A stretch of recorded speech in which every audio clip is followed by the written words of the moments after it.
Michael Cremo is a member of the History of Science Society, the World Archaeological Congress, the Philosophy of Science Association, and the European Association of Archaeologists. After receiving a scholarship to study international affairs at George Washington University, Michael began to study the ancient histories of India, known as the Vedas. In this way, he has broadened his academic knowledge with a spirituality from the Eastern tradition. Michael is on the cutting edge of science and cultural issues, and in the course of a few months' time, he might be found on pilgrimage to sacred sites in India, appearing on a national radio or television show in the United States or any other country, lecturing at a mainstream science conference, or speaking to an alternative science gathering. As he crosses disciplinary and cultural boundaries, he presents to the audiences a compelling case for negotiating a new consensus on the nature of reality. Our guest tonight, Michael Cremo. Michael, how are you? I'm doing really great, George. Good to be with you and your audience again. Always a pleasure. And, you know, wherever I go, somewhere in the conversation, somebody mentions your name. It's absolutely uncanny. I mean, we may be talking about were we visited millions of years ago by extraterrestrials? How old might civilizations be? Everybody always mentions your name.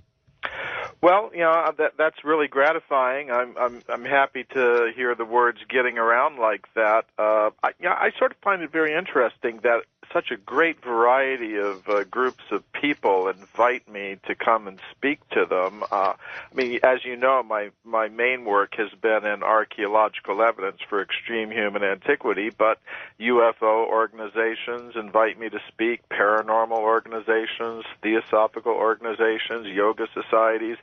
Seems everyone's interested in this phenomenon of knowledge filtration, whereby a lot of the facts that we need to really get a good picture of who we are and where we came from are just out of view.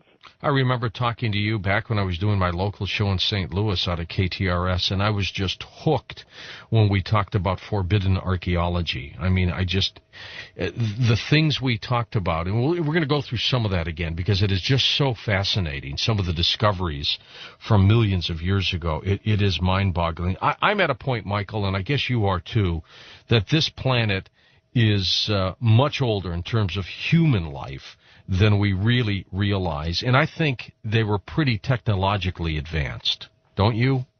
Well, yes. I mean, if you look at practically any of the writings of the ancient civilizations, the ancient Sanskrit writings of India are the ones that I'm most familiar with, but they speak of spaceships, of weapons resembling our modern weapons.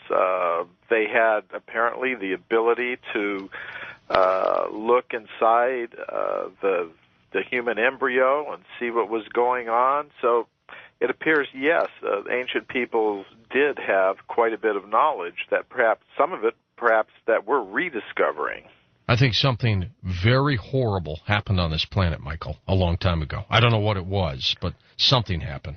Well, I think there have been a series of catastrophes that have taken place in the history of life on Earth. If you go back to the time of Plato and Aristotle, the Greek philosophers, they said that, you know, time goes in cycles. There have been periodic devastations after which civilizations have risen again and again and again. So I think we're in one of those cycles now, and I think we're in the downside of the cycle. Yeah, I think so too. Do you think when these devastations occur, they wipe out civilizations entirely, or might there have been a few human beings left, maybe the type where people would say it's Adam and Eve, for example, because there weren't too many people left? Well, it appears that the world has been repopulated many times. Now, perhaps there are refuges where populations exist. For example, in the ancient Sanskrit writings, it says that even now there are psychic refuges within the Himalayan mountains, deep within the Himalayan mountains, where there are people waiting to repopulate the earth after the next devastation.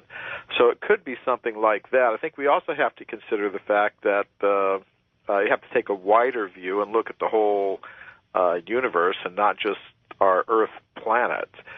There may be human-like people living on other planets that could be a source of repopulation of the Earth after these events as well.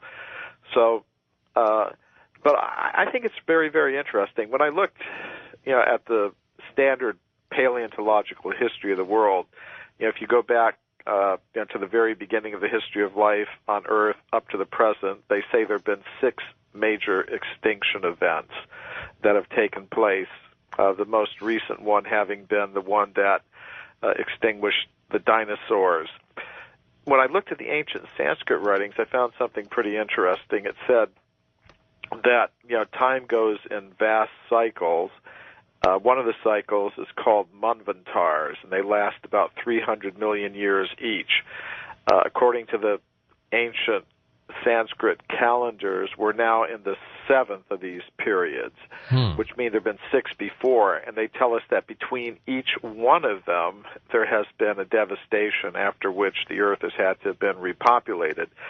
So it's a pretty amazing coincidence that both according to modern paleontology and to the information that we can get from these ancient wisdom sources, there have been 6 major devastations that have taken place in the history of life on Earth thus far. What do you think happened to them, Michael, in terms of, and we'll get into what might have occurred in terms of devastation, but also in terms of the archaeological find? I mean, we find some old bones, and we find, in the Valley of the Kings and things like that. But in terms of structures and buildings, there's really nothing from millions of years ago. I mean, do you believe, for example, and let's use Los Angeles for a moment, if 1 million years went by and nothing was built other than what we already have here, would it all be gone? Would it disintegrate to just dust where people wouldn't even see it anymore? I think a lot of it would disintegrate into dust over the course of years. I mean, there were huge battles that took place in Europe during World War II, and you can go back to those places now. I mean, there should be, just tons of equipment and stuff lying around, but it's not there. You can hardly find a thing. So I think over millions of years, there can be a lot of destruction. Of course, there are some cases, that I've talked about in Forbidden Archaeology where you do have apparently some structures from very, very ancient times remaining. There was the case of a case in Oklahoma at Heavener where you had some coal miners going down 2 miles beneath the surface of the earth, and they were blasting out what they call rooms in the mine. Yeah. They use dynamite to blast out a chamber, and then they clear the coal out.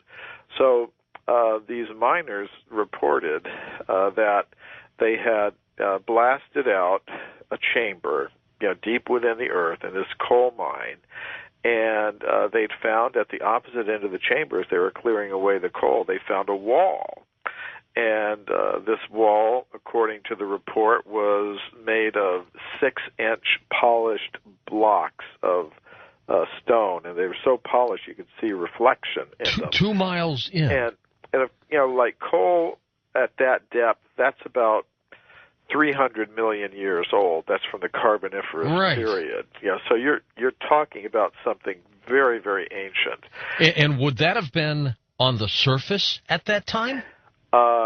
Yes, because the coal is made from plants, which grow on the surface. Right.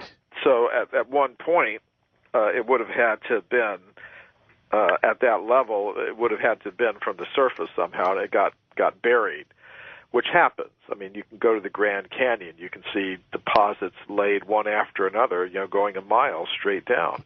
My God. So it's not that there's no evidence at all of ancient structures, although it's very, very rare. I think one thing we have to keep in mind is that the archaeological record, the geological record is incomplete. Geologists tell us that of all the sedimentary layers that have ever been laid down, because that's where you're going to find these fossils, in the sedimentary layers that have been laid down, layers of sandstone and silt and all kinds of rocks like that. That's where you're going to find these remains. the geologists tell us that of all the deposits that have ever been laid down on Earth, 90% or more are gone.